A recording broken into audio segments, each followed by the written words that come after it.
السلام عليكم، ازيكم يا دكاترة عاملين ايه؟ النهارده ان شاء الله محاضرة جديدة في الفارماكولوجي. هنتكلم عن الاوتونوميك فارماكولوجي.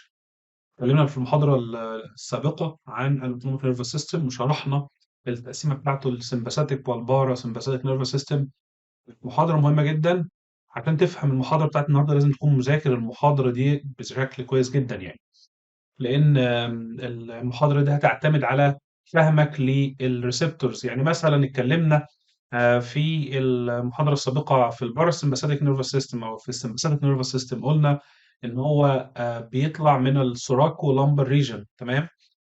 والمين ريسبتورز بتاعته هي الألفا ريسبتور والبيتا ريسبتور. فأنا عندي يعني أعيد كده تاني سريعا. قلت إن السمباثيك نيرفس سيستم هو طالع من السوراكو لامبر ريجن، الحته الثراسيك والحته اللمبر. وده المين ريسبتورز بتاعته بتبقى الفا وبيتا ريسبتور. طيب البارا سمباثيك نيرفس سيستم قلت ان هو كرينيو ساكرال، طالع من الكرينيال نيرفس ونازل تحت لل طالع من الساكرال نيورونز، فعشان كده بنقول عليه كرينيو ساكرال. وبشكل عام قلنا ان السمباثيك نيرفس سيستم ده بتاع الفايت اند فلايت، الكر والفر. يعني قلت كده انزل الشارع وعصب كلب يجري وراك، وكل الحاجات اللي هتظهر عليك هي ديت الشغل بتاع السمباثيك نيرفس سيستم. تمام. طيب بعد ما رجعت من الجيم عملت اكله تقيله، قعدت تهضم الاكله دي وتستريح، اللي شغال دلوقتي هو الباراسمباثيك نيرفس سيستم. يبقى تلخيصا كده، السمباثيك هيخلي وضع الجسم بتاعك في حاله طوارئ. ماشي. هيخليه في حاله طوارئ، في حاله فايت اند فلايت. تمام. فاذا كل حاجه هتشتغل على السمباثيك نيرفس سيستم هتخلي الجسم بتاعك في حاله طوارئ. تمام. طب الباراسمباثيك نيرفس سيستم ده الراحه وهضم الاكل بتاعك، فبالتالي ده مينلي كده هيشتغل على الجهاز الهضمي وهيهبط الجسم شويه بحيث ان الجسم يرتاح. تمام.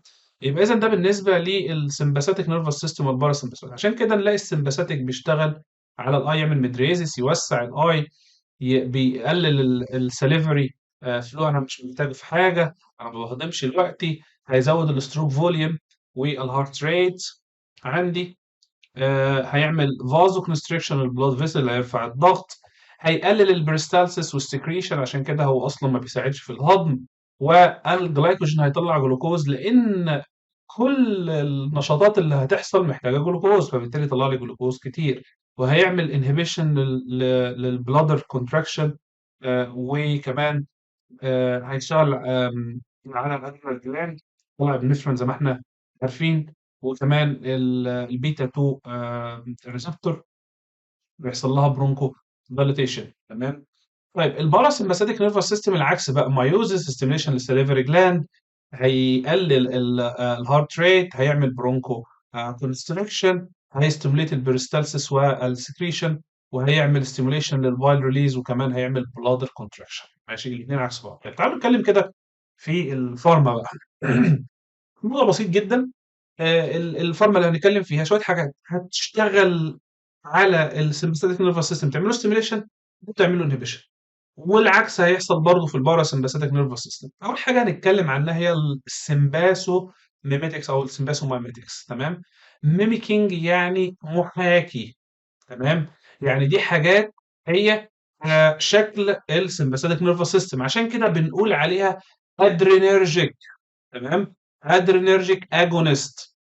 ماشي. يبقى هي عباره عن مجموعه من الدراجز اللي بتشتغل نفس شغل الاندوجينوس كاتيكولامينز، اللي هم ايه؟ الابنفرين والنور ابنفرين. ماشي. يبقى هي حاجات بتشتغل زي الابنفرين والنور ابنفرين، فهتشتغل على الريسبتور بتاعت السمباثيك نيرفس سيستم، فبالتالي هتدي لي الفسيولوجيكال اكشن بتاع السمباثيك نيرفس سيستم. طيب الكلاسيفيكيشن بتاعها، قسم الكلاسيفيكيشن بتاعها لنوعين، من حيث واحد انهي نوع من انواع الريسبتور، وهل هي دايركت ولا اندايركت. يعني السمباسو مايميتكس دي هل بتشتغل على الالفا ولا بتشتغل على البيتا؟ طب هي بتشتغل بشكل دايركت ولا اندايركت؟ فخلاص التقسيمه الاولانيه الفا ولا بيتا. تمام. التقسيمه الثانيه هل هي دايركت ولا اندايركت. هو يعني ايه دايركت واندايركت؟ دايركت اكتنج هي تروح تشتغل بشكل مباشر على الادرينرجيك ريسبتور وتعمل له ستيموليشن. يبقى الدايركت اكتنج تشتغل بشكل مباشر على الادرينرجيك ريسبتور وتعمل له ستيميوليشن. طب الاندايركت اكتنج هي لا اما هتزود الريليز بتاع الكاتيكولامين. انتوا عارفين ان لو ده مثلا ساي ده هو الريسبتور، خليني كده اجيب الحته اللي جنبنا اهو. لو ده الريسبتور، لا ده هو الريسبتور عندي اهو، الريسبتور اهو، ودي كده الحويصله اللي فيها الكاتيكولامين اهو، الادرينالين يعني. فالاندايركت اكتنج دي هتزود الريليز ده اهو بتاع الكاتيكولامين، فهطلع بقى كاتيكولامينز كتير تشتغل على الريسبتور. وانتوا عارفين ان بعد ما الكاتيكولامين هتشتغل على الريسبتور يا دكاتره، الطبيعي ان هي هيحصل لها ديجراديشن او هيحصل لها ري ابتيك عشان نخزنها من تاني استخدمها بعدين يعني. طب الاندايركت دي هتعمل ايه؟ هتقلل الري ابتيك، فبالتالي هتزود وجود الكاتيكولامين لفتره اطول وبكميات اكبر، فتدي الاكشن الحاكي للسمباثيك نيرفس او تزود الاكشن بتاع هذه الكاتيكولامين. فاذا ده الكلاسيفيكيشن بتاعتها لا اما دايركت لا اما اندايركت. طب الميكانيزم اوف اكشن زي ما احنا قلنا هتشتغل على الفا وبتشتغل على البيتا. فانا عندي الفا 1 والفا 2، ماشي، وعندي بيتا 1 وبيتا 2 وبيتا 3، ماشي، عندي 3 بيتاز يعني. فالالفا، طيب الاكتيفيشن بتاع الالفا ريسبتور هيعمل ايه؟ احنا عارفين ان الالفا ريسبتور موجوده في البلاد فيسل، فهتحصل فازو كونستريكشن. تخيلوا معايا كده حضراتكم ان دوت لا ده كده بلاد فيسل كبير قوي. البلاستيكي دي، ماشي، تخيلوا معايا كده ان دوت بلاد فيسل اهو موجود فيه دي الالفا ريسبتور.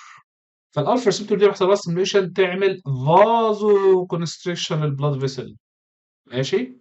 طيب برضه الالفا ريسبتور لما يحصل لها ستيميوليشن تعمل ميدريازس، وسع لي البيوم اللي عاملها دايلاتيشن، وكمان هيزود السموث ماسل كونتراكشنز. طيب الاكتيفيشن بتاع البيتا برونكو دايلاتيشن او انكريز الهارت ريت والكونتراكتيليتي، وهيعمل جلايكوجينو لايسس، ماشي. البيتا زي ما انتوا عارفين، اعيد وازيد، الهارت عندك في كام ريسبتور؟ في 2 ريسبتور، البيتا 1 ريسبتور والام 2 ريسبتور، ماشي. الهارت فيه بيتا 1 وام 2 ريسبتور. خلاص الرسمه اللطيفه الظريفه دهيت، الاكتيفيشن بيعمل فايت اند فلايت، فبالتالي هيزود الهارت ريت والبلاد بريشر، تمام، ده السمباثيك نيرفس سيستم، وبالتالي هيقلل الديجيشن. انت فايت اند فلايت، فايت اند فلايت، انا محتاج ازود الهارت ريت والبلاد بريشر، اما الديجيشن قللهولي. عشان كده يقول لك ماكسمايز بلاد فلو للماسل والبرين، لان هو ده اللي انا هفكر بيه هقاتل ازاي، هفايت ازاي، والماسل هي اللي هستخدمها، ماشي. عشان كده بنقلل البلاد سبلاي للديجستيف سيستم. طيب تعال ناخد اكزامبلز على السيرفاس والميميتكس. يقول لك ابنفرين، ابنفرين ادرينالين عندي، وعندي فينال افرين. ابنفرين الادرينالين ده بنستخدمه في حاجات كتير جدا، ملخصا كده الاي سي ال اس او الاي ال اس، تمام. الادفانسد لايف سبورت، الادفانسد لايف سبورت، اي حد خد الكورس ده هيعرف ان الادرينالين وايدلي يوزد يعني. فانا عندي هو اكت اون بي الفا وبيتا ريسبتور، فهنستخدم في الانافلاكسس. الانافلاكسس ديت شكل جديد جدا من اشكال الحساسيه، شكل جديد جدا من اشكال الحساسيه. ايه اللي بيحصل فيها؟ تخيل معايا كده ان ده البلاد فيسل اهو، اللي بيحصل فيها ان الشخص ده بياكل حاجه عنده حساسيه منها، واما بياكلها بيطلع انفلاماتوري ميدياتورز. الانفلاماتوري ميدياتورز دي بتزود الفاسكولار بيرميابيليتي، ماشي. الانفلاماتوري ميدياتورز بتزود الفاسكولار بيرميابيليتي، وهتعمل فازو دايليتيشن في البلاد فيسلز، فهتوسع البلاد فيسل وتزود الفاسكولار بيرميابيليتي، فهتطلع الفلويد من جوه البلاد فيسل ذات نفسه. فانا عندي الفلويد موجود في الانترستيشن، فده هيؤدي لحاجتين. الحاجه الاولانيه السوولن بادي، البادي هيبدا يحصل فيه ايديما، تمام، البادي هيبدا يحصل فيه ايديما، ماشي. وكمان البلاد بريشر هيقل، البلاد بريشر هيقل عندي، يبقى ايديما وبلاد بريشر يقل.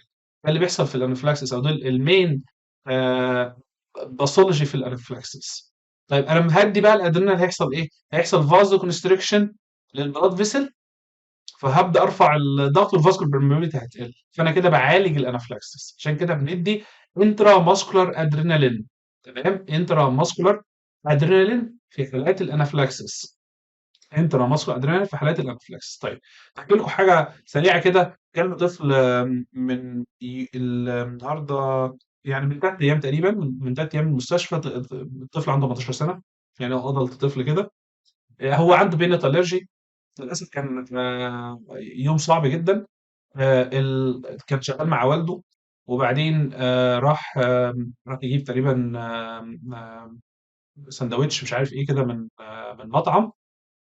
فتقريبا يعني احنا طبعا ما لحقناش ناخد الموضوع يبقى فيه كورونا في طريق شرعي وكده يعني. ما لحقناش ناخد هيستوري كامل. هو السندوتش ده كان فيه بيناتس مثلا، ولا كان فيه ايه، انهي نوع من انواع الالرجي. المهم يعني الطفل كان السندوتش من هنا بدأ يحصل له انافلاكتيك رياكشن، وقع على الارض، بدأ يتنفس بشكل صعب جدا، الضغط بتاعه بدأ ينخفض، ما عادش بقى فيه بلس. والده بدأ يشتغل سي بي ار عليه، اشتغل انعاش قلبي رئوي، لحد ما كلموا الاسعاف وجت. جالنا المستشفى ارستد. تمام. اشتغلنا عليه 45 دقيقة. 45 دقيقة. ورجع بعد 45 دقيقة. طبعا في الغالب ما بنقعدش الوقت الطويل ده، بس عشان هو طفل. ففي امل ان هو يرجع يعني 45 دقيقة. رجع بعد 45 دقيقة. بالسز الكتريكال اكتيفيتي ده كله انافلاكسس يعني، او يعني في الغالب يعني the most common ان هو انافلاكسس يعني. طبعا خد ادرينال كتير جدا، ادرينال كتير جدا. وبعد كده حصل له ارست تاني، اشتغلنا عليه 15 دقيقة تانيين. الطفل ما رجعش، الطفل مات 18 سنة. تمام. انا بحكي الامر ده ليه؟ عشان اقول لكم مدى يعني خطورة الانافلاكسس. ان شخص يكون عنده انافلاكسس من حاجة وياكلها، او إن الموضوع ده مفيش فيه هزار. الموضوع ده ممكن يوصل بدرجات ان هو البلاد بريشر ينخفض بشكل كبير جدا، لدرجة ان الشخص يحصل له كاردياك ارست ويموت. تمام. فلازم يتلحق بشكل سريع جدا يعني. طيب برضه الادرينال بيشتغل في الكاردياك ارست. اي شخص بيحصل له كاردياك ارست في الاي ال اس بروتوكول او الاي سي ال اس بروتوكول بتدي له ترمينال. تمام. في خطوات. هو ده هل هو طبعا في كابوريزم ولا لا؟ هتدي له شوك، طب ما استجابش مش عارف ايه، هدي له ادرينال. فبندي الانواع. بس في الحاله هنا ما بنديش انترا الاسكر، بياخد انترا فينس. وطبعا لو في حالات برونكوسبازم قليل ما بنستخدمه للبرونكوسبازم، بس لو الشخص مش بيستجيب للحاجات الاخرى اللي بتستخدم في البرونكوسبازم زي البيتا اجونست والماسكاريك انتاجونست والاستيرويد والمغنيسيوم، يعني في حاجات اخرى قبل الادرينالين بنديها في حالات البرونكوسبازم. الفينايل افرين الالفا 1 سيلكتيف اجونست، طبعا ده رفيق الكفاح في الشتاء. الاشخاص اللي بيبقى عندها راني نوز، عندها نيزل كونجيشن، ده نيزل دي كونجستنت. اوكي. وكمان بيستخدم في حالات في عمليات العين عشان يعمل دايليتيشن في البيوبل. طب الاندايركت اكتنج اجونست، اكتب جنبهم كده المزاج العالي.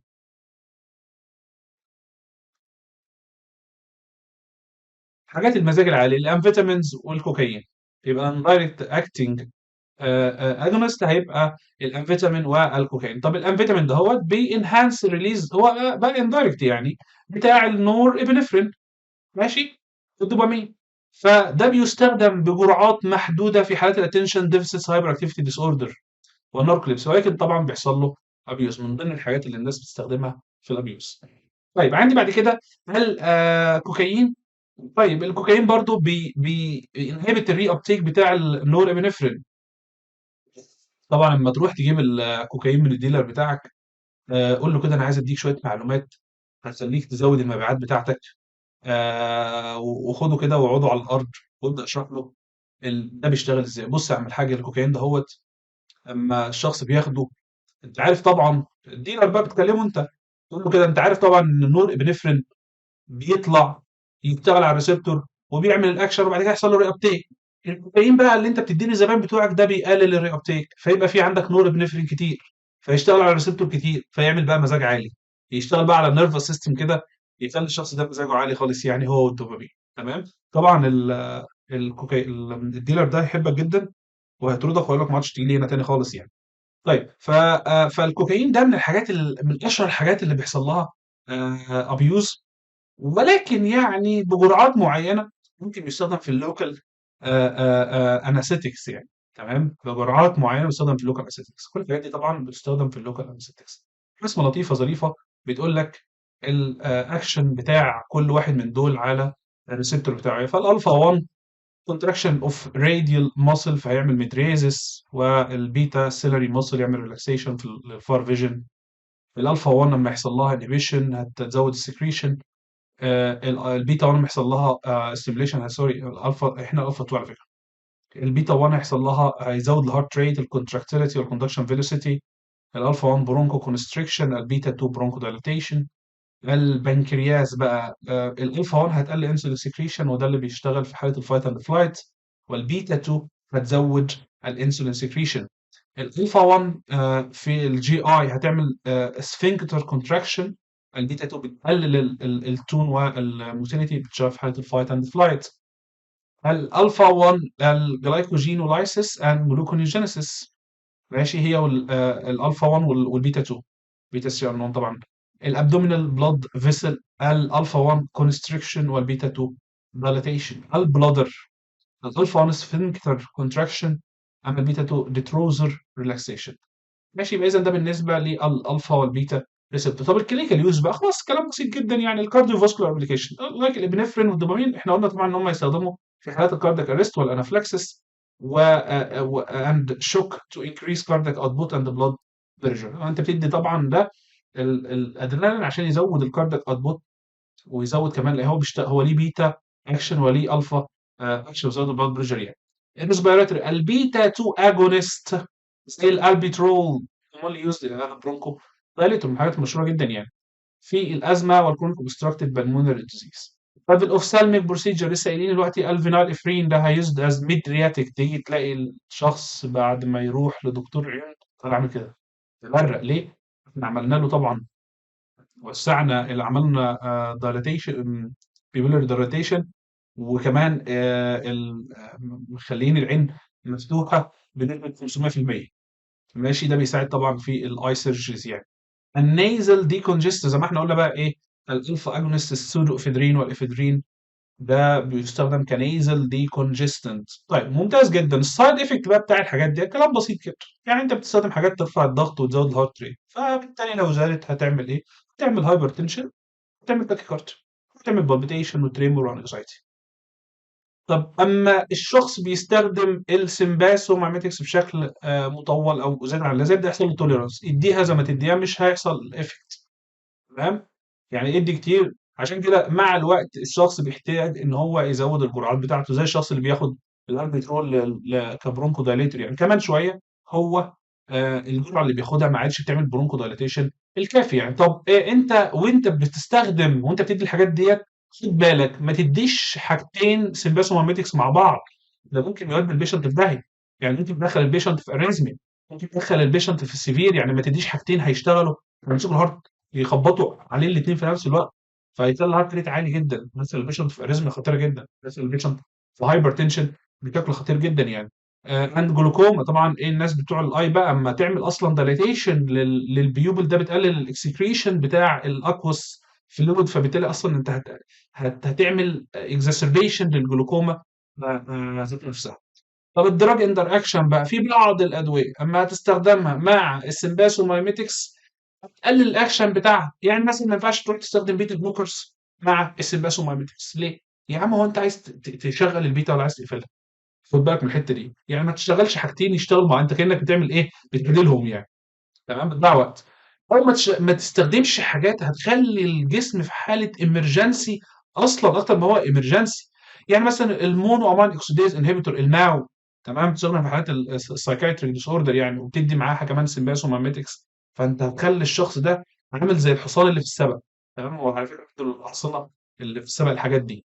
ماشي، فاخد بالك من الدراج انتر اكشن دي. الكومباينيشن اصلا بتاعت زي ما انا قلت السمباسوماميتيك ايجنتس مع بعضها برضو دي خطيره وممكن تؤدي لادفيرس افكت كبيره، خد بالك منها. ممتاز جدا، ده بالنسبه للسمباسوماميتكس. تعالى نتكلم بقى في العكس، السمباسوليتكس. حاجات بقى اللي هتقفل او هتعمل بلوكج للادرينرجيك ريسبتور. خلاص الكلام اللي انا قلته هعكسه.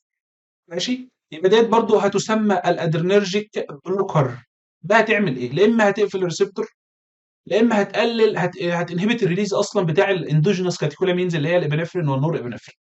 ماشي يا دكاتره، هتقفل الريسبتور او تقلل ريليز بتاع الابنفرين والنور ابنفرين يعني. طيب الكلاسيفيكيشنز بقى بتاعتها، والكلاسيفيكيشن هنا هيختلف شويه او هيختلف سنه صغيره.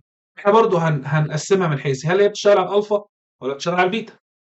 طيب هل هي كومبيتيتيف ولا نون كومبيتيتيف؟ تمام، خد بالك معايا هو ايه يعني كومبيتيتيف ونون كومبيتيتيف ديت. خد بالك معايا ركز كده. لو ده هو الريسبتور عندك، وده كده ايه الماده اللي بتشتغل على الريسبتور اهي. طيب لو انا بتكلم على كومبيتيتيف، هو ماسك في الريسبتور وقافل بالمصري كده بالضبه والمفتاح، مش هيطلع ولا بالطبل البلدي بالمصري. طيب الكومبيتيتيف بقى، سوري النون كومبيتيتيف، لا والله هو ماسك. تمام، هو ماسك في في الريسبتور لحد ما يجي فرصه افضل. يعني ايه لحد ما يجي فرصه افضل؟ او خلينا نعبر عن الموضوع بشكل ده، هو ماسك في الريسبتور لحد ما يجي حد يطرده كده من الريسبتور، يخبطه على فوق يقول له امشي من هنا. هذا اللي بيحصل بالظبط في النون كومبيتيتيف. في شويه مواد بيشتغلوا على نفس الريسبتور جم بكميات كبيره، هيشيلوا الماده ديت اللي هي النون كومبيتيتيف ويحلوا مكانها. الماده البايو افيلابيلتي بتاعتها للريسبتور اعلى من الماده الحاليه، هتشيلها وهتقعد مكانها. ماشي، يبقى ده التقسيمه الاخرى. طب الميكانيزم اوف اكشن كلام بسيط بقى. احنا قلنا اللي فات ده كان بيستميليت، ده هي بلوك، يبقى عندي الفا بلوكر وبيتا بلوكر. فبرضه كلام ابسط. الالفا بلوكر احنا قلنا الالفا كانت بتعمل فازو كونستريكشن، لو قفلتها يحصل فازو دايليتيشن والبلاد بريشر يقل. ماشي. ما هو خد بالك خد بالك، حد يقول لي طب ما انا لو قفلت الالفا، حد هيتخيل كده يعني، في ناس بيبقى خيالها واسع شويه، يقول لك يا دكتور ايه، ما انا كده سبت الالفا في حالها، يعني كده لا هتعمل لا فازو ولا هتعمل فازو كونستريكشن. لا يا زلمه، هو ده البلاد فيسل اهو عامل حاجه عليه الفا ريسبتور. الالفا ريسبتور دي الجسم بيعمل لها ستيموليشن اوتوماتيك لما يكون عايز يرفع الضغط الدم. ماشي، يعني لما يكون عايز يرفع ضغط الدم هيعملها ستيميوليشن اوتوماتيك. طب لو انت مش عايز ضغط الدم يرتفع، في ميكانيزم شغاله في الجسم. هو في ميكانيزم شغاله في الجسم، فانا مش عايز ضغط الدم يرتفع، هوقف الميكانيزم ده عن طريق ايه؟ ان انا بلوك الالفا ريسبتور دي. فالجسم يستفزها عشان تشتغل، ما تشتغلش لانها مقفوله. تمام، فيعمل فازو ديلاتيشن وهيريديوس البلاد بريشر. البيتا بلوكر، البيتا بلوكر طبعا لما تبلوك البيتا هتبلوك بقى الاكشن بتاعها، فطبعا هقلل الهارت ريت. فعشان كده commonly used drugs في حالات زياده الهارت ريت المسماه مثلا التاكيكارديا، وحتى الابنورمال. يعني زياده الهارت ريت بقول عليها تاكيكارديا. طب الابنورمال مع زياده في الهارت ريت بقول عليها ايه؟ الاريزميا. انواع الاريزميا الموجوده عندي ايه؟ اي اف من اشهر انواع الاريزميا. اي اف ديت الاسم بيقول عليها ابريفيشن لحاجتين: لا فلتر، لا فيبريليشن. تمام، ويعني انا مش فارق معايا قوي اما في الاي سي جي فلاتر ولا فيبريليشن، يعني لان هيفرق معايا طبعا ايه في النمبرز، يعني السيفيريتي بتاعت الويف يعني. تمام، دي قضيتنا دلوقتي انا عندي في هذه في الحالتين دول البي ويف فيها ابنورماليتي مش ظاهره اصلا، وعندي كمان الهارت ريت عالي جدا، هارت ريت عالي جدا. فانا طبعا بدي في هذه الحالات بيتا بلوكر. اشهر حاجه تستخدم طبعا البايسوبرولول. البايسوبرولول طبعا ميتا برولول هنتكلم عنهم حالا. ماشي، يبقى هقلل الريت وهقلل الكونتراكتيتي. الكونتراكتيتي دي ما هتقل هيبقى لها فايده. تمام، بريح المكنه شويه، فهقلل الكهرباء اللي داخل، بلاش الكهرباء، الميه اللي المكنه بتحتاجها عشان تشتغل بقللها، هجيب الكلام ده شويه. وطبعا هديكريز الرينين ريليس. ماشي. الرسمه دي هي لطيفه جدا، بتقول لك السلكتيف والنون سلكتيف وكل واحده فيهم. فانا عندك مثلا البيتا سلكتيف بيتا ونون سلكتيف. هو ميزه او الفايده من الامر ده ايه؟ من الرسمه اللطيفه دي هي ايه؟ خد بالك معايا ان هو هارت. ماشي، هارت جميل اهو، وده لونج. لانج جميله اهي، وطبعا اللانج ده فيها برونكاي لطيف. إحنا عارفين ان هو في هنا بيتا وفي هنا بيتا. تمام، بس البيتا اللي هنا 1 والبيتا اللي هي تقريبا 2 و 3. ماشي. ففي بعض الحاجات، بعض المواد بتشتغل على النون سيلكتيف على البيتا بشكل عام. فلنفرض كده، فلنفرض ان انت عايز تدي حاجه بلوك البيتا اللي هنا. ماشي، ليه؟ لان الشخص ده هو الهارت ريت بتاعه عالي، عنده مثلا اي اف او عنده هاي بلاد بريشر، فانت عايز تدي حاجه تبلوك البيتا اللي هنا. كل ما تديها شوف هي بتشتغل على البيتا اللي هي في الهارت بس ولا البيتا اللي في الهارت واللنج. ليه؟ لان بعض الاشخاص اللي عندهم برونجيال ازمه وعندهم سي او بي دي، تمام، لما تروح تعالج تدي حاجات تقفل البيتا اللي عندهم هنا اهو، ممكن تشتغل على البيتا اللي موجوده في اللنج، فتعمل برونكو كونستريشن، تصلح اللنج، تصلح الهارت وتبوظ اللنج. ماشي، عشان كده دي نوع البيتا اللي هتشتغل على انها تبقى نون سيلكتيف او ان سيلكتيف. ماشي، فاللي هتشتغل على الهارت اللي هتبقى سيلكتيف، اللي هتشتغل على الهارت هتبقى سيلكتيف، خد بالك معايا. وبرده في حاجات بتبقى سيلكت نون سيلكتيف، بس برده شغلها الاكتر بيبقى على الهارت. فلو الشخص ما عندوش مشكله في اللنج ممكن اديه عادي ولا مش قلقان، بس لو عنده مشكله في اللنج هابدا اقلق او هدي جرعات قليله وهشوف الريسبونس. ماشي، فالسلكتيف عندي اتينولول، ميتوبرولول، كارفيدالول، نيفي نيبي في لول، اي لول بقى كلهم بيتا يعني، صبت وكدني. وعندي نون سلكتيف نادولول، بروبرانولول طبعا الاشهر على الاطلاق، بندولول واساتولول. دول طبعا حاجات هنتكلم عنها فعلا في الصفحه الجايه دي. طب الالفا بلوكر زي ما احنا قلنا بقى، البرازوسين. البرازوسين ده كان بيستخدم زمان، ما عادش بيستخدم قد كده يعني، في التريتمنت اوف او المانجمنت اوف هايبرتنشن والبناين بروستاتيك هايبربليشن. ماشي، البرازوسين من الحاجات اللي يوز دي يعني ما عادش بشوفها الصراحه كتير، لان بقى في حاجات يعني متقدمه اكتر يعني. الفينتولامين، وفي حاجات احنا بنستخدمها قبل دي يعني، دايما مش ده مش الخيار الاولاني يعني. الفينتولامين ده نون سيلكتيف الفا بلوكر، هيستخدم في الهايبرتنشن ايمرجنسيز، وطبعا هيبريفنت التيشو نكروزس فولوينج اكسترافازيشن اوف فازو اكتيف دراجز. خلي بالك كده لما بنيجي ندي اللوكال انستيكس، اللوكال انستيكس بندي معاها بعض المواد، خلي بالك اللي هي بتعمل فازو كونستريكشن للمكان، عشان اللوكال اسيدكس ده ما يروحش للسيركيوليشن. تخيل معايا كده، ده تيشو اهو، اهو، وانت وده بلاد فيسل، وهتحقن انت اللوكال انستيكس. تمام، اللوكال انستيك ده اهو بيبقى في معظمهم معاهم فازو كونستريكشن، فازو كونستريكتيف سبستانس، عشان تعمل فازو كونستريكشن بلاد فيسل اللي موجود هنا، فاللوكال اسيتكس بس يترشح في الحته دي. تمام، الفازو كونستريكتيف ايجنت دوت ممكن اصلا يعمل سيفير فازو كونستريكشن، فيعمل نيكروز، يعمل لوس للبلاد سبلاي في الحته ديت. فبالتالي هيخلي المكان ده لايبل انه يحصل فيه نيكروزس يعني.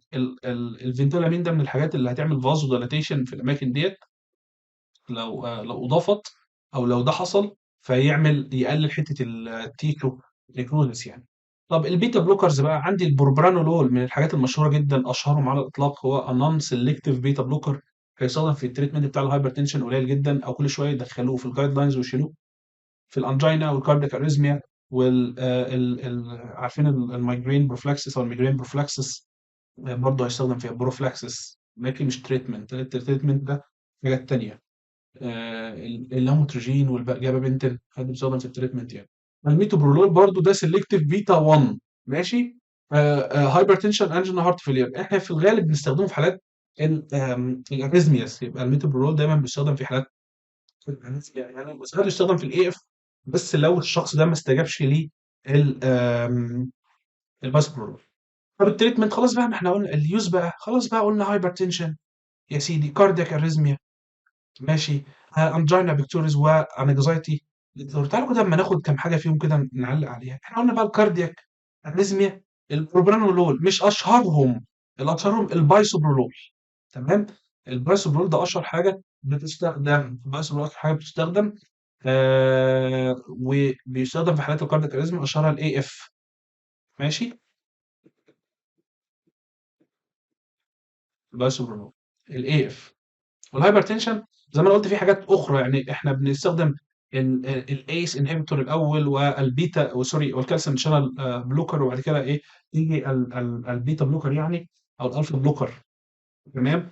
طب الانجينا بيكتوريز، يقول لك البيتا بلوكر دهيت افكتيف للتريتمنت بتاع الانجينا. ازاي بس يا دكتور؟ موضوع غريب موضوع الانجينا، تعالى كده بنشرحه لك دلوقتي حضرتك. ده اهو الهارت الجميل بتاعنا، الهارت الجميل بتاعنا ده هو رايح له، خلينا نخلي البلاد فيسل بالاسمر، رايح له بلاد فيسل. البلاد فيسل ده هو طبعا ايه، مقفول شويه، فالبلاد سبلاي اصلا قليل. فانا عندك البلاد سبلاي قليل لكيس البلاد، هو اصلا الباثوجينيسيس بتاع الانجينا ان البلاد سبلاي قليل. تمام، فالبلاد سبلاي اما يبقى قليل، هيبدا يحصل ايه؟ الكيمياء، لان احتياج الهارت للدم كتير. فطول ما الاحتياج كتير انا عمال انده مفيش، الاكسجين اللي جاي قليل، فيبدا طبعا يحصل، انتوا عارفين بقى الباثوجينيس اصلا بتاع الام اي والكلام ده يعني، يبدا يحصل اسكيميا، والاسكيميا تحول بعد كده ايه لنيكروزس لو الموضوع طول يعني. طب اللي بتعمله البيتا بلوكر ايه؟ ان هي هتقلل الهارت ريت، وهتقلل الكونتراكتيليتي، وهتقلل الاوتو ديماند. طب اما انا اقلل الهارت ريت والكونتراكتيليتي واقلل الاوتو ديماند، ده طبعا كله هيؤدي لان انا قللت الاوتو ديماند. فالبلاد فيسل المعوق اللي بيغذي القلب في وقت الحراره، الكوروناري اللي موجود فيه 2 كيلو فات ومقفول وبيغذي القلب في الوقت الحالي وبيدي دم غير كافي، هيبقى كافي لو اديت بيتا بلوكر. عشان كده تقليل الاكتيفيتي بتاع عضله القلب في هذا الوقت كروشيال. ليه؟ هيقلل حدوث مور اسكيميا، وهبط انا القلب، يعني هو بالاخر بيهبط القلب في الوقت الحالي، فبالتالي هيقلل الديماند للاوتو، فكميه الاوتو اللي هتدخل هتبقى كافيه. ماشي يا دكاتره، ده الباثوجينيسيس بتاعه، ده انا اتكلمت عنه قبل كده في الكارديولوجي. طب الانكزايتي ديس اوردر بقى، البيتا بلوكر بيستخدم، اشهرهم البروبرانولول. طبعا ده رفيق الناس البابليك سبيكرز، البريزنتر، تمام، لحد ما يحصل لهم بلانتنج. يعني انت لو انت راح تتكلم في مؤتمر وعندك سوشيال فوبيا، البروبرانولول من الحاجات اللي ايه اللي هتساعدك جدا. من اسبوعين جالنا حاله، شيء يذكر، دكتوره للاسف، وبعدين خليني اخد شويه ميه، يعني شي كوميتد سوسايد. اخدت 5 جرامز، خد بالك ركز معايا، 5 جرامز من البروبرانولول. تمام. ده الكلام ده، هي كانت جت في اخر 4 ساعات من الشيفت بتاعي الموجود. طبعا هي جايه بكاردياك اريست، حصل لها كاردياك اريست، سيفير براديكارديا، كاردياك اريست. طبعا احنا اديناها كل حاجه في الدنيا. فانتوا الاول متخيلين يعني ايه 5 جرام من البروبرانول؟ هو الجرعه مثلا اللي بتستخدم في علاج الهايبرتنشن في الغالب بتبقى من 5 ل 10 مللي جرام. يعني في طبعا جرعات اكتر من كده، في جرعات بتوصل، بس لحاجات اخرى زي 100 مللي جرام اصلا في التابلت، و150 مللي جرام في التابلت يعني. بس اصلا 5 مللي جرام ده جرعه مش قليله. تمام، يعني انت بتديها المريض مثلا هايبرتنشن ولا حاجه هتاثر معاه يعني. فتخيل ان هي خدت ما يقرب لايه 1000 قرص، اعتقد الماثيماتكس لسه شغاله معايا كويس، 1000 قرص من ال 5 جرام. تمام. فجاب بسفير بروفاوند براديكارد، اديناها ادرينالين. الحاجات اللي انا هقولها دي ما تهتموش بيها، دي حاجات ادفانسد مش محتاجينها دلوقتي. اديناها ادرينالين، اديناها جلوكاجون، تمام، تمام، اديناها انسولين اصلا كمان يعني، اديناها بوتروبين، اديناها الحاجات دي كلها. وكمان دخلناها الكاس لاب، اتعمل لها بيس ميكر لان كانت بروفاوند براديكارديا. فانا في الوقت اللي انا مشيت فيه من الشيفت ما كانت لسه عايشه، بس كانت فيري ويك يعني. ما جيت تاني يوم 5 الصبح قالوا ان هي توفت يعني. طبعا شي كوميتد سوسايد، طبعا الدكاتره كوميتد سوسايد ما بيهزروش يعني. للاسف ما لم يسعنا الوقت ان احنا نعرف why she committed suicide يعني probably for some personal.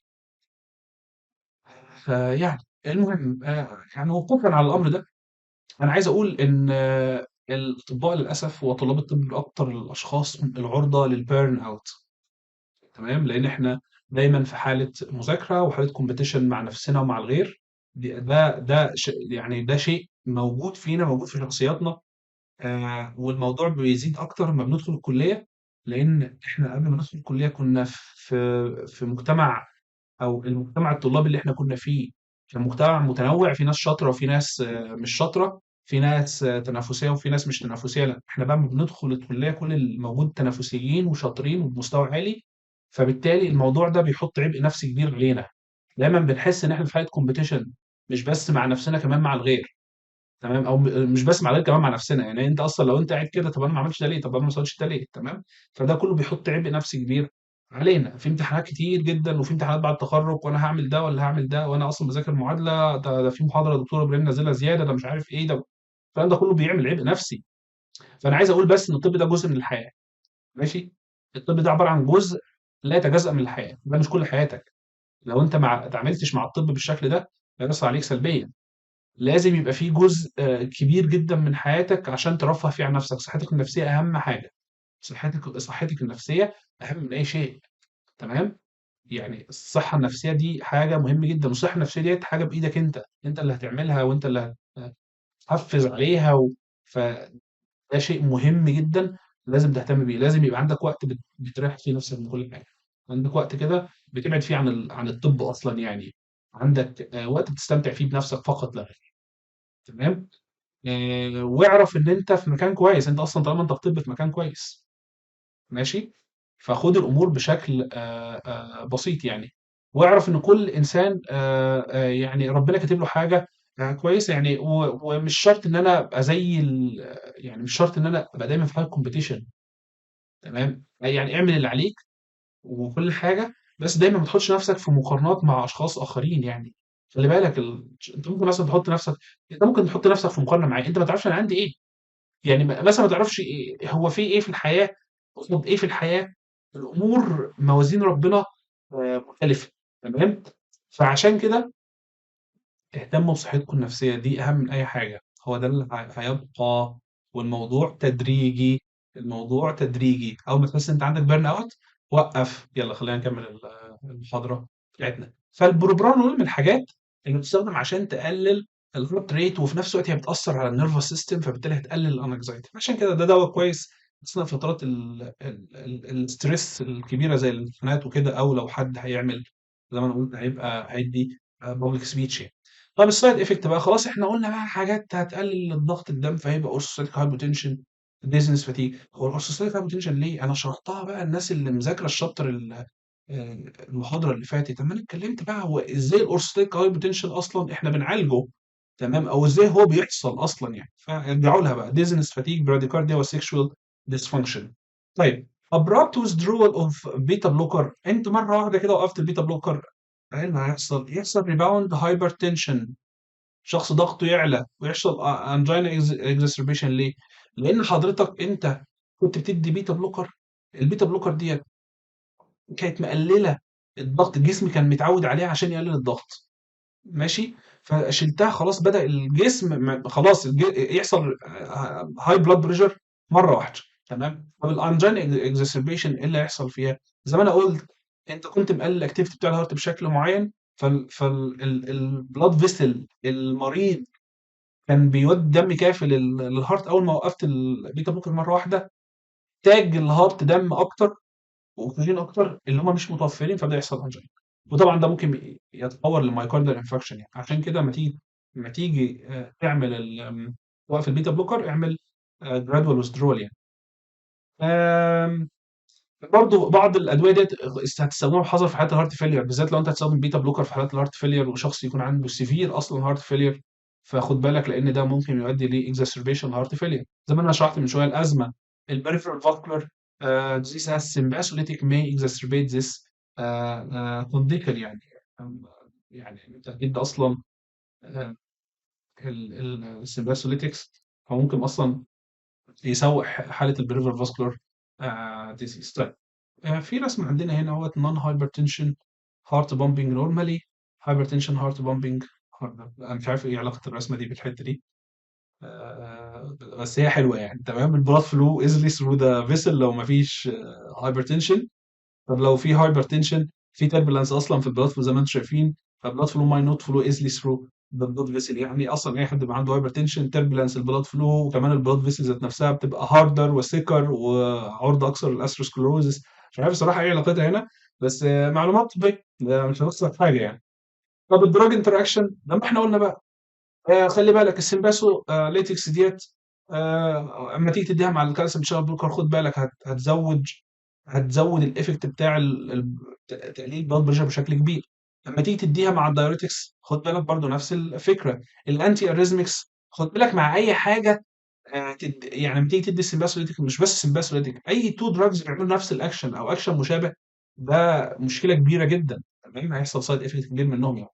طب لو انت هتدي البيتا بلوكرز مثلا او السمباسوليتكس مع حاجات هتعمل انهبيشن للسيتوكروم بيرو 150 تمام؟ خُد بال حضرتك ليه؟ لإن الBeta blockers مثلًا أو الsympatholitics هتتكسّر الcytochrome، فأمّا أنت تعمل له inhibition ما اتكسّرتش، ففضلت الconcentration بتاعها في البلازما لمدة أطول، تمام؟ فبالتالي هيدّي unopposed action أنا مش عايزه. طيب ده بالنسبة لل ال sympatho mimetics أو sympathomimetics والsympatho lytics. أكتفي بالقدر ده في المحاضرة دي، والمحاضرة الجاية هنتكلم عن الparasympathetic nervous system pharmacology. السلام عليكم.